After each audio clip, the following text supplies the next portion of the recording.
அல்ஹம்துலில்லா. எல்லா புகழும் அல்லாஹ்வுக்கே. அவன் பேரரசனும் தூய்மையானவனும் சாந்தி அளிப்பவனும் ஆவான். அவனே தன் புனித இல்லமான காபாவிற்கு ஹஜ் செய்வதை முஸ்லிம்கள் மீது கடமையாக்கினான். அதனை இஸ்லாத்தின் தூண்களில் ஒரு தூணாகவும் ஆக்கினான்.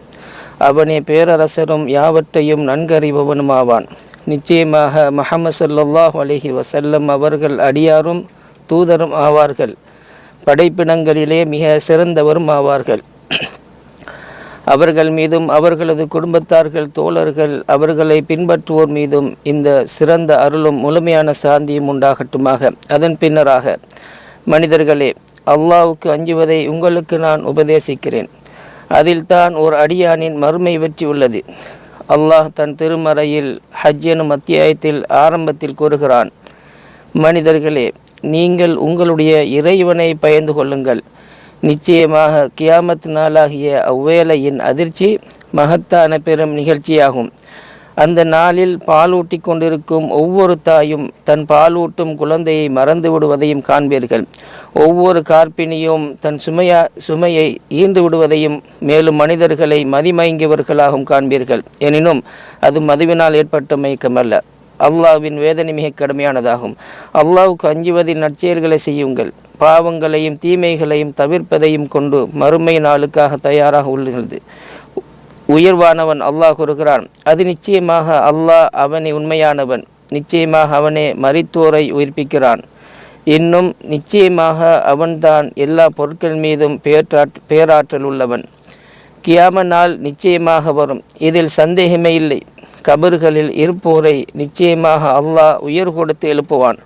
மறுமை நாளுக்காக தயாராகுவதில் மிக மகத்தானது அல்லாஹுவை மட்டுமே வணங்குவதும் அவனை தவிர உள்ளவரிடத்தில் பிரார்த்திப்பதை கைவிடுவதையும் தௌஹீதாகும். இன்னும் எவ்வாறு அல்லாஹ் அல்லாதவர்களை அவன் அழைக்கிறான். தனக்கு தீங்கிழைக்க முடியாத, இன்னும் தனக்கு நன்மை செய்ய முடியாத ஒன்றையே அவன் அழைக்கிறான். இதுதான் பெரிய வழிகேடாகும். எவனது தீமை அவனது நன்மையை விட மிக நெருங்கி இருக்கிறதோ அவனையே அவன் பிரார்த்திக்கிறான். திடமாக பாதுகாவலனும் கெட்ட அவனை அண்டி நிற்பவனும் கெட்ட தோழனே. இன்னும் எவன் அல்லாஹ்வுக்கு இணை வைக்கிறானோ அவன் வானத்திலிருந்து விழுந்தவனை பறவைகள் வாரி எடுத்து சென்றது போலும், அல்லது பெருங்காற்றடித்து அவனை வெகு தொலைவில் ஓர் இடத்திற்கு அடித்து சென்றது போலும் ஆகிவிடுவான். இன்னும் ஈமான் உடையவர்களின் அடையாளமே தௌஹீதாகும். ஆகவே உங்கள் நாயன் ஓரே நாயன், எனவே அவனுக்கே நீங்கள் முற்றிலும் வழிபடுங்கள். நபியே, உள்ளச்சம் உடையவர்களுக்கு நீர் நன்மாராயம் கூறுவீராக. அவர்கள் எத்தகையோர் என்றால், அல்லாஹ்வின் நினைவு கூற பெற்றால் அவர்களுடைய இதயங்கள் அச்சத்தால் நடுங்கும். அன்றியும் தங்களுக்கு ஏற்படும் துன்பங்களை பொறுமையுடன் சகித்து கொள்வோராகவும் தொழுகையை சரிவர கடைபிடிப்போராகவும் நாம் அவர்களுக்கு அளித்தவற்றிலிருந்து செலவு செய்வோராக இருப்பார்கள்.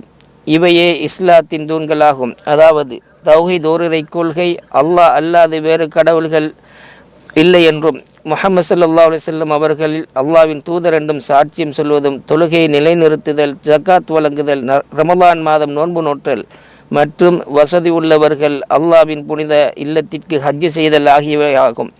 இவைகளுடன் அல்லாஹ்வுக்கு பயப்படுமாறு உபதேசம் செய்யப்படுகிறது. தன் இறைவனின் முன்னிலை நிற்பதை அஞ்சியவருக்கு 2 சுவன சோலைகள் உள்ளன. மேலும் அல்லாஹுவை வழிபடும் போதும் இன்னும் கஷ்டங்களின் போதும் பொறுமை காப்பதும் உபதேசம் செய்யப்படுகிறது. நிச்சயமாக பொறுமையாளர்களுக்கு அவர்களுடைய கூலி கணக்கின்றி முழுமையாக வழங்கப்படும். அத்துடன் அல்லாஹ் வழங்கிய அருளுக்காக நன்றி செலுத்துமாறு உபதேசம் செய்யப்படுகிறது. அவற்றை உங்களுக்காக அவன் இவ்வாறு வசப்படுத்தி கொடுத்தான், நீங்கள் நன்றி செலுத்துவதற்காக. மேலும் நிச்சயமாக படைப்புகளில் அல்லாஹுவின் பிரபஞ்ச விதிகளும் உள்ளன. அதன் மீது ஒவ்வொருவரும் அடியானும் நம்பிக்கை கொள்ள வேண்டும். இன்னும் அதிலிருந்து பிரயோசனம் அடையவும் வேண்டும். நிச்சயமாக அல்லாஹ் ஈமான் கொண்டவர்களை பாதுகாத்து கொள்கிறான். நிச்சயமாக நம்பிக்கை மோசம் செய்பவர்களையும் நன்றி கெட்ட மோசக்காரர்கள் எவரையும் நிச்சயமாக நேசிப்பதில்லை. மேலும் கண்ணியமிக்கவன் அல்லாஹ் சொல்லுகிறான், அல்லாஹ்வுக்கு எவன் உதவி செய்கிறானோ அவனுக்கு திடனாக அல்லாஹ் உதவி செய்வான். நிச்சயமாக அல்லாஹ் வலிமை மிக்கோனும் யாரையும் மிகைத்தோனுமாக இருக்கிறான்.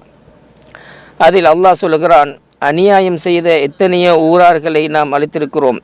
அவற்றின் முகடுகள் மீது அவை விழுந்து கிடக்கின்றன. எத்தனையோ கிணறுகள் பாலடைந்து கிடக்கின்றன. எத்தனையோ வலுவான மாளிகைகள் பால்பட்டு கிடக்கின்றன. மேலும் அல்லாஹ் சொல்கிறான், அநியாயங்கள் செய்து கொண்டிருந்த எத்தனையோ ஊர்களை நான் அவகாசம் கொடுத்தேன். பின்னர் அவர்களை பிடித்து கொண்டேன். மேலும் என்னிடமே மீண்டும் வர வேண்டும். அத்துடன் அல்லாஹ் தன்னுடைய தோழரான இப்ராஹிம் நபியின் ஹஜ்ஜிக்காக அழைப்பு விடுக்குமாறு கட்டளை விடுகிறான். அல்லாஹ் சொல்கிறான், ஹஜ்ஜை பற்றி மக்களுக்கு அறிவிப்பீராக. அவர்கள் நடந்து வருவார்கள். வெகு தொலைவில் இருந்து மெலிந்த ஒட்டகங்கள் மீதும் ஒவ்வொரு முடுக்குகளிலிருந்தும் வருவார்கள். தங்களுக்குரிய பலன்களை அடைவதற்காகவும் அறியப்பட்ட சில நாட்களில் அல்லாஹ்வின் பெயர் ஞாபகப்படுத்துவார்கள். அவர்கள் அல்லாஹ்வுக்கு அளித்துள்ள பிராணிகளில் இருந்து பிறருக்கும் உண்ண கொடுப்பார்கள். ஆமாம், அவர்கள் தங்களுக்குரிய நன்மைகளை அடைவதற்காகவும் அல்லாஹ்வின் பெயரை நினைவு கூறுவதற்காகவும் தொலைதூர இடங்களிலிருந்து ஹாஜிகள் வந்துள்ளனர். ஹஜ்ஜுடைய வழிபாடுகளை நிறைவேற்றுவதற்கும் அல்லாஹ்வின் திருப்தியை பெறுவதற்கும் அவனது நற்கூலியை நாடியும் மகத்தான காபாவாகிய அவ்வில் சங்கைமிக்கும் இடங்களையும் கண்ணியப்படுத்துகிறார்கள்.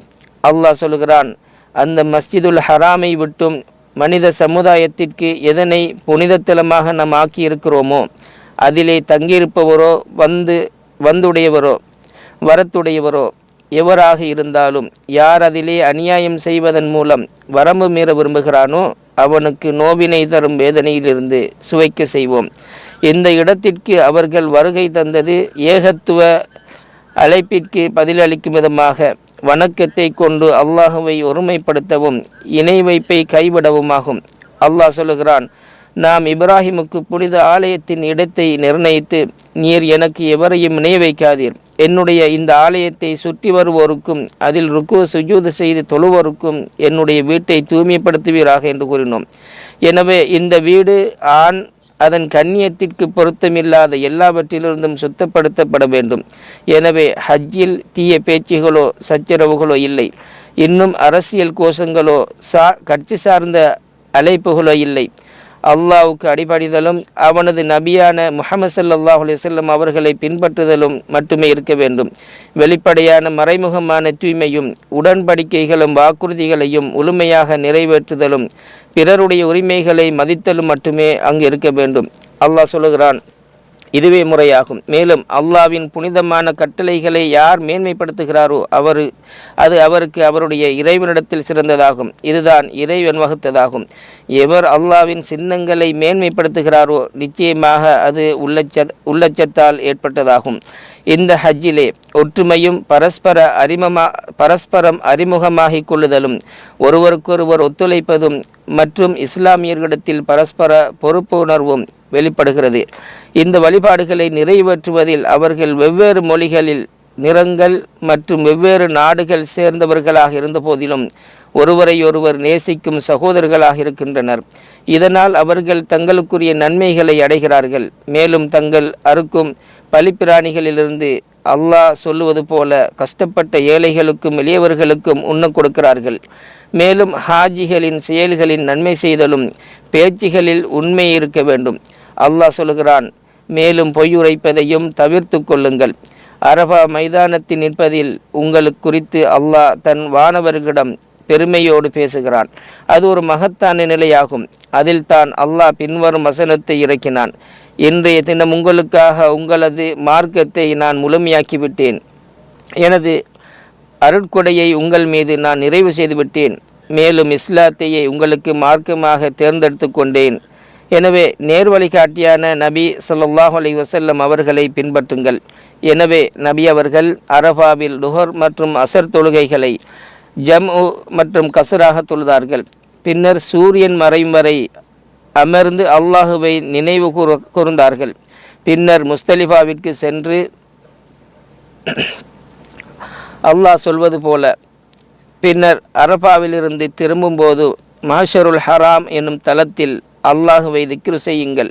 உங்களுக்கு அவன் நேர்வழி காட்டியது போல அவனை நீங்கள் திக்ரு செய்யுங்கள். நிச்சயமாக நீங்கள் இதற்கு முன் வழி தவறியவர்களில் இருந்தீர்கள். பெருநாள் அதிகாலை வந்ததும் மினாவை நோக்கி சென்றார்கள்.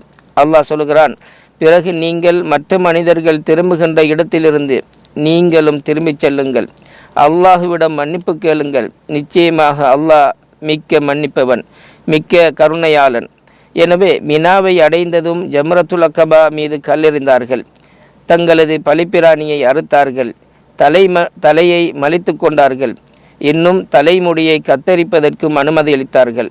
பின்னர் புனித இல்லத்தை தவாப் செய்தார்கள்.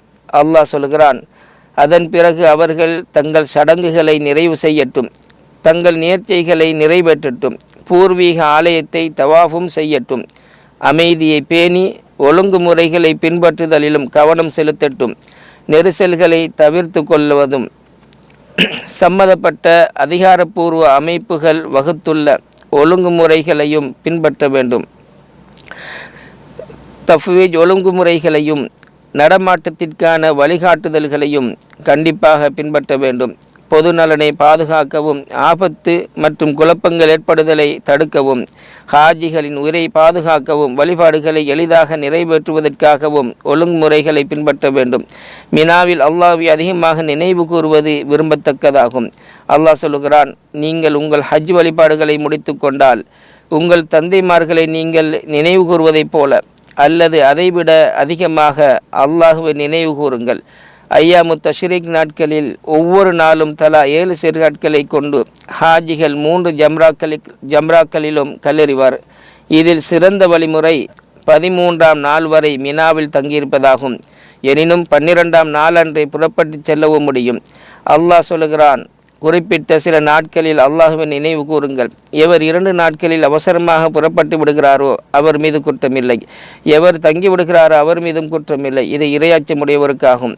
நீங்கள் அல்லாஹ்வுக்கு அஞ்சிக் கொள்ளுங்கள். நிச்சயமாக நீங்கள் அவரிடமே ஒன்று சேர்க்கப்படுவீர்கள் என்பதை அறிந்து கொள்ளுங்கள்.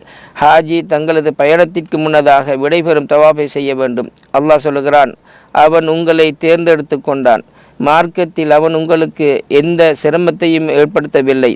இது உங்கள் தந்தை இப்ராஹிமுடைய மார்க்கமாகும். அவனை இதற்கு முன்னர் இந்த குர்ஆனிலும் உங்களுக்கு முஸ்லீம்கள் என பெயரிட்டான். இத்தூதர் உங்கள் மீது சாட்சியமாக இருப்பதற்காகவும் நீங்கள் மனிதர்கள் மீது சாட்சியாக இருப்பதற்காகவும் ஆகும். எனவே தொழுகை நிலைநிறுத்துங்கள், ஜக்காத்தை கொடுத்து வாருங்கள், அல்லாஹுவை வலுவாக பற்றி கொள்ளுங்கள். அவனே உங்கள் பாதுகாவலன், அவன் மிக்க சிறந்த பாதுகாவலன். அல்லாஹுவை வலுவாக பற்றி கொள்வது என்பது தன் இறைவனிடம் ஒரு அடியான் குறிப்பாக இந்த ஹஜ்ஜின் புனித தலங்களில் பிரார்த்தனையை அதிகப்படுத்துவதாகும். அவை பிரார்த்தனைகள் அங்கீகரிக்கப்படுவதற்குரிய இடங்களாகும். உங்கள் இறைவன் கூறுகிறான், என்னையே நீங்கள் பிரார்த்தியுங்கள், உங்களுக்கு நான் பதிலளிக்கிறேன். அவர்களில் இப்படி சொல்பவர்களும் உண்டு, எங்கள் இறைவா, எங்களுக்கு இம்மையிலும் நன்மை தருவாயாக, மறுமையிலும் நன்மை தருவாயாக, இன்னும் எங்களை நரக நெருப்பிலிருந்து பாதுகாப்பாயாக. அத்தகையோருக்கு அவர்கள் சம்பாதித்த நற்கூலி மறுமையில் உண்டு. மேலும் அல்லாஹ் கணக்கெடுப்பதில் மிக மேலானவன். யா அல்லாஹ், ஹாஜிகளிடமிருந்து ஏற்றுக்கொள்வாயாக. ஹஜ் வழிபாடுகளையும் அவர்களது பிரார்த்தனைகளையும் அவர்களது காரியங்களையும் எளிதாக்குவாயாக. அவர்களது பாவங்களை மன்னித்தருள்வாயாக. மேலும் பாதுகாப்பாகவும் நன்மைகளை பெற்றவர்களாகவும் வெற்றியாளர்களாகவும் அவர்களை தத்தமது நாடுகளுக்கு திருப்பி அனுப்பி வைப்பாயாக. யா அல்லாஹ், முஸ்லிம்களின் நிலைகளை சீராக்குவாயாக. சத்தியத்தின் மீது அவர்களது கொள்கையை ஒன்றுபடுத்துவாயாக. அவர்களது அனைத்து விவகாரங்களையும் நீயே பொறுப்பேற்றுக் கொள்வாயாக. அவர்களது மார்க்க மற்றும் உலகளாவிய அனைத்து சூழ்நிலைகளையும் நல்வழியில் திருத்தி அமைப்பாயாக. யா அல்லாஹ், இரு புனித தலங்களின் காவலர்கள் மன்னருக்கு அனுகூலம் புரிவாயாக. சல்மான் பின் அப்துல் அசீஸ் அவர்களுக்கும் அவரது பட்டத்து இளவரசர் அமீர் முஹம்மது பின் சல்மான் அவர்களுக்கும் இவ்வுலகத்திலும் மறுமையிலும் அவர்கள் இருவருக்கும் நற்கூலி கொடுப்பாயாக. நிச்சயமாக உன்னுடைய அடியார்களுக்காக அவர்கள் நன்மை செய்கிறார்கள்.